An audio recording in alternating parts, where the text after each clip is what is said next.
क्या होता है जब दोस्ती का रिश्ता अचानक कुछ और बन जाए? क्या कभी आपने महसूस किया है कि वह एक छोटी सी मुस्कान, एक हल्की सी नज़र आपके दिल को पूरी तरह बदल देती है?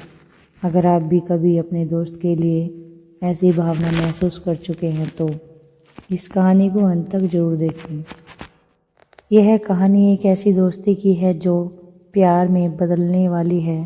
क्या आदित्य और निर्मता अपनी दोस्ती को एक नई दिशा देंगे या उनका रिश्ता उसी जगह रुक जाएगा जहां से शुरू हुआ था?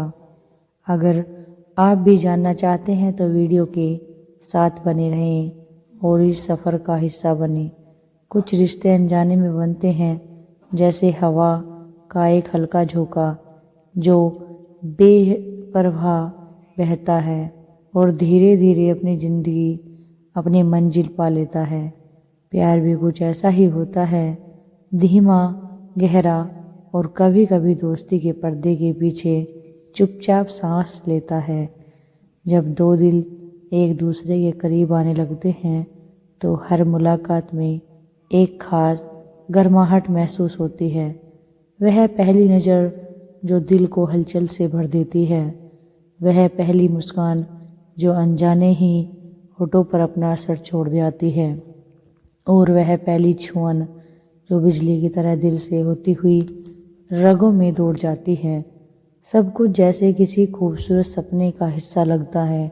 जब दोस्ती के मजाक और शरारत के बीच अचानक एक नज़दीकी पनपने लगे तो हर पल का एहसास और तीखा हो जाता है।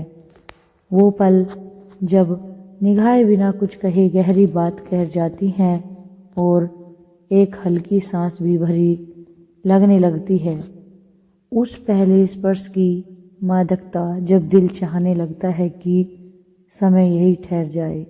यही प्यार की वो शुरुआत है जो अपनी सादगी में बेहद गहरी और बेहद खूबसूरत होती है। शहर के एक कोने में बसा वह मोहल्ला हर सुबह पक्षियों के मधुर गीत से जागता था। छोटी छोटी गलियां जिनमें सादगी का बसेरा था और हर दरवाजे पर रिश्तों की गर्माहट झलकती थी। यही एक पुरानी लेकिन खूबसूरत हवेली में नम्रता रहती थी, शांत आत्मविश्वास से भरी और अपने छोटे से संसार में खुश। आदित्य, जो बचपन से नम्रता का दोस्त था, अब धीरे धीरे उसका सबसे खास बनता जा रहा था। दोनों की दोस्ती में मस्ती, मजाक और हंसी के पल हमेशा भरपूर थे। लेकिन पिछले कुछ समय से जब भी आदित्य नम्रता के पास होता तो उसका दिल कुछ अलग ही महसूस करता था। उस दिन पार्क में हल्की बारिश के बाद की ठंडी हवा बह रही थी। नम्रता अपने बालों को ठीक करते हुए आदित्य के साथ उसी पुरानी बेंच पर बैठी थी। आदित्य की नज़रें लगातार उसकी ओर थी। तुम कुछ कहना चाहते हो?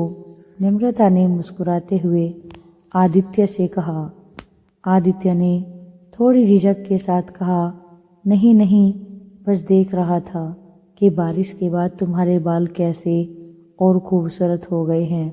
नम्रता के गालों पर हल्की गुलाबी लकीर खिंच गई थी।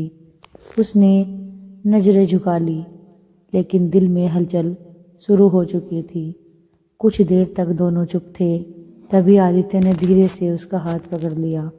उसका स्पर्श इतना हल्का था कि नम्रता का दिल एक पल को रुक गया।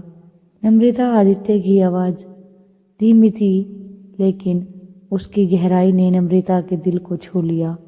तुम्हें कभी लगता है कि हमारे बीच कुछ ऐसा होगा जो दोस्ती से बढ़कर है? नम्रता ने उसकी ओर देखा। उसकी आंखों में जो भाव थे उन्हें अनदेखा करना नामुमकिन था। आदित्य, नम्रता ने थोड़ा झिझकते हुए कहा, कभी कभी मुझे लगता है कि शायद, हाँ। उनके बीच की इस खामोशी में सिर्फ दिलों की धड़कनें गूंज रही थी। आदित्य ने उसका हाथ थोड़ा और कसकर पकड़ा और कहा, अगर तुम तैयार हो तो मैं इस रिश्ते को एक नई शुरुआत देना चाहता हूँ। नम्रता का दिल अब तेजी से जोर जोर से धड़कने लगा था। क्या वह इस नई शुरुआत के लिए तैयार थी या नहीं? क्या उनका रिश्ता दोस्ती की सीमा से परे जाकर कुछ और बन सकता था। कुछ दिन बाद आदित्य ने नम्रता को पास के एक हिल्स स्टेशन पर चलने का सुझाव दिया।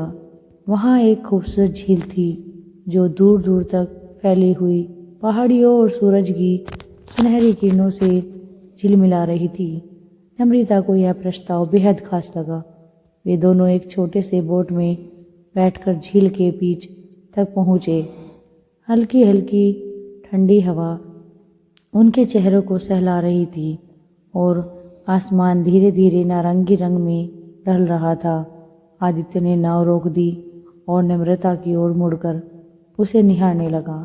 नम्रता उसे धीमी आवाज में कहा, तुम्हें पता है, जब तुम मेरी जिंदगी में हो तो हर दिन ऐसा लगता है जैसे कोई खूबसूरत सपना जी रहा हूँ। नम्रता ने उसकी ओर देखा और मुस्कुरा दी, लेकिन इस बार उसकी मुस्कान में एक अजीब सी गहराई थी जो आदित्य समझ चुका था। और जब तुम मुस्कुराती हो, आदित्य ने आगे कहा, तो ऐसा लगता है जैसे पूरा जहां रुक गया हो। नम्रता ने हल्के से कहा, तुम हमेशा इतना मीठा क्यों बोलते हो? कहीं मैं तुम्हारी इन बातों में बह ना जाऊं और तुम पर मैं निछावर ना हो जाऊं। आदित्य ने धीरे से उसका हाथ पकड़ लिया। उसका स्पर्श गर्म और सुकून भरा था। अगर तुम बह भी जाओ, उसने कहा, तो मैं हमेशा तुम्हारा सहारा बनकर तुम्हारे साथ रहूँगा। उनके बीच एक पल के लिए सन्नाटा सा छा गया। सिर्फ झील की लहरें और दिलों की धड़कनें सुनाई दे रही थी। आदित्य ने धीरे से उसके चेहरे पर हाथ रखा और कहा, तुम्हें पता है, जब से मैंने तुम्हें देखा है तब से मेरी नज़रें तुम्हारे अलावा किसी और को नहीं देख पाती। नम्रता ने उसकी आंखों में देखा। यह पहली बार था कि उसने उसकी आंखों में इतनी सच्चाई और प्यार महसूस किया था। वह कुछ कहने की वाली थी कि आदित्य ने धीरे से कहा, नम्रता, मैं तुमसे हमेशा के लिए साथ रहने का वादा करना चाहता हूँ। क्या तुम मुझे इस सफ़र में अपना हमसफ़र बनाओगी? नम्रता का दिल अब जवाब देने के लिए तैयार था। उनकी आंखों से खुशी की आंसू बह निकले। नम्रता चुप रही, लेकिन कुछ देर बाद उसने धीरे से कहा, हाँ आदित्य, मेरे लिए यह सफ़र तुम्हारे बिना अधूरा है। अब तुम्हारे साथ ही मेरा सफ़र पूरा होगा। क्या आपने कभी किसी दोस्त के लिए ऐसा महसूस किया है जो दोस्ती से बढ़कर हो? अगर हाँ, तो उस खास पल को हमारे साथ कमेंट में ज़रूर शेयर करें। क्या आपको आदित्य और नम्रता की कहानी में कोई पल अपने दिल के करीब लगा हो? या अगर आप ऐसी स्थिति में होते हो तो क्या आप अपनी भावनाओं का इजहार कर पाते हैं? कहानी कैसी लगी हमें कमेंट करके ज़रूर बताएं। आप चाहते हो तो अपनी राय देकर अगली कहानी में क्या जोड़ें, यह सुझाव भी दे सकते हैं। हम आपकी प्रतिक्रियाओं का बेसब्री से इंतज़ार करेंगे। धन्यवाद। दोस्तों, हमारी वीडियो को ज़्यादा से ज़्यादा लाइक करें, सब्सक्राइब करें और शेयर करना तो बिल्कुल भी ना भूलें, क्योंकि हम रोज़ ऐसी ऐसी वीडियो आपके लिए लाते हैं और आपको ऐसी ऐसी कहानी सुनाते हैं और आपका एक मनोरंजन करते हैं। हमारा ये सपना है कि हम आपको ऐसी ऐसी वीडियो लाकर कहानी सुनाते रहें। सपोर्ट करें।